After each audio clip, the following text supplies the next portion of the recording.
Ndongkap titiwayaning mangsa kala adicara beksan badhe enggal kapurwakanan nggih saderengipun tumapaing sampun wonten ngarsa panjenengan sami kepareng kados titi padatan ingkang sampun tumapan nggih saderengipun tumapaing sampur panjenenganipun bapa ingkang mengku gati so panjenenganipun bapa pisan saking tlatah Boyolali kepareng pinarak wonten ing sasana Agung Pambeksan sawentara saperlu nampi sampur pakurmatan sliring kinarya kangge murwakani adicara beksan ing dalu niki. Parandening ingkang badhe ngaturaken sampur pakurmatan sliring kunjuk panjenenganipun Bapak Sumarlan saking juga kadherekaken panjenenganipun Bapak Kusna Hadi Wibowo saking Mlingoh.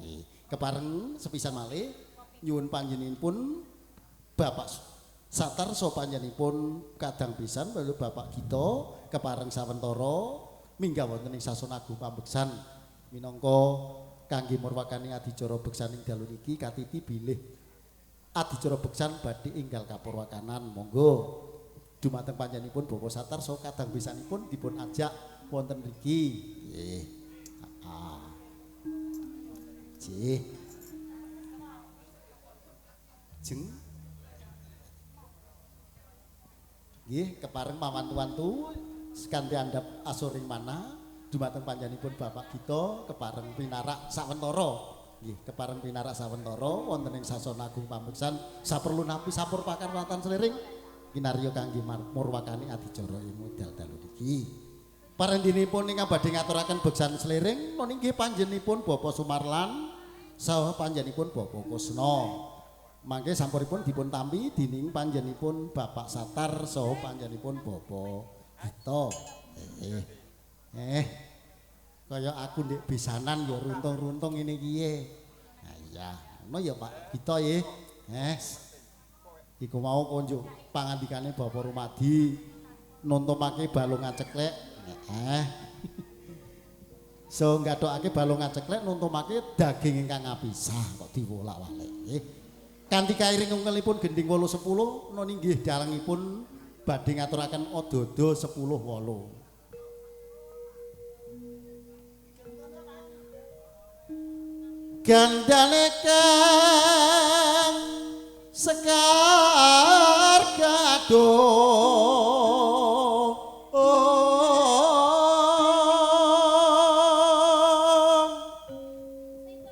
kelawan koyok kembang ingkang semu arum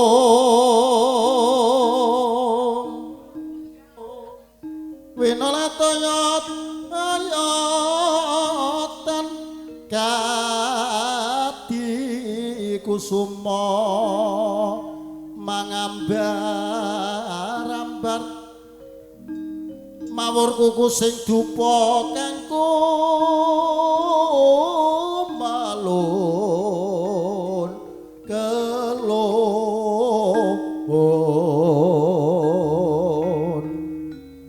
kadya sang surya mimba sang bathara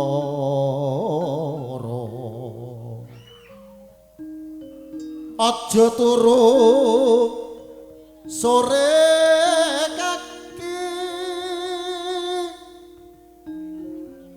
ana dewa ngangklang jagat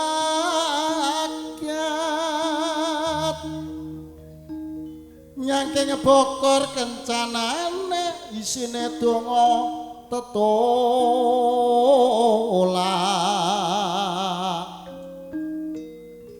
sendang kelawan pangan yaiku bagiane Pak Satar lan panjanipun kadang besan saking Pak Gito wong sing betah melek atine kudu sabar lan narima Pak Sumarlan so panjanipun Bapak Kusna panjenengan sakloron piniji dumateng panjenipun Bapak Satar kinen ngaturake sampur pakurmatan sliring kangge murwakani beksan ing dalu niki pramila panjenengan sakloron dipun pirsani para kadang ingkang sami marak sibuk ing titi kalodhangan dalu niki mugia beksanipun sedherek panjenengan saking purwa madya wasana kalis ing Sambigala.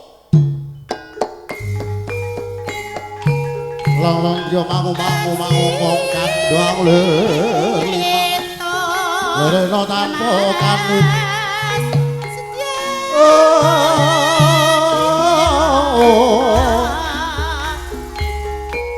miat langit ing kalang yo ngagelar wadah muncar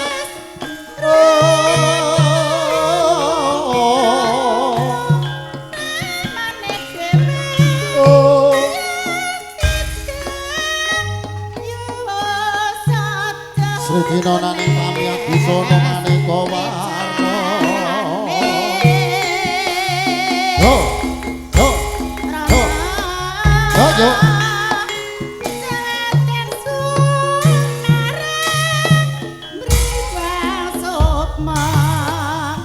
Bayeme kuning. Ngono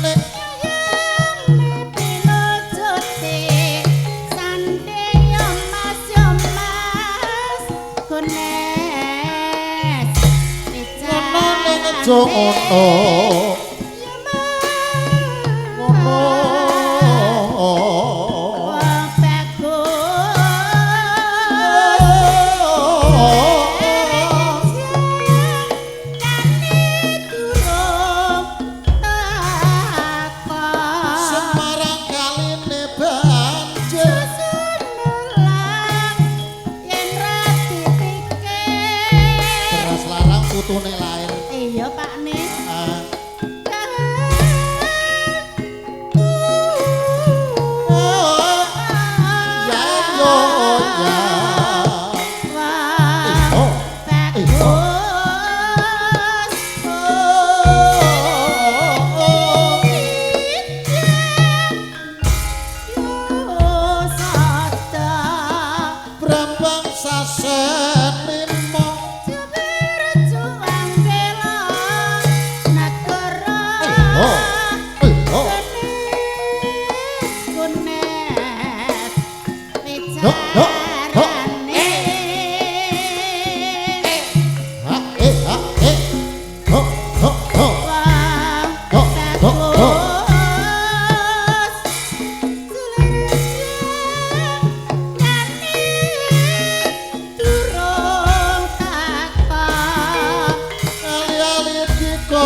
Hola.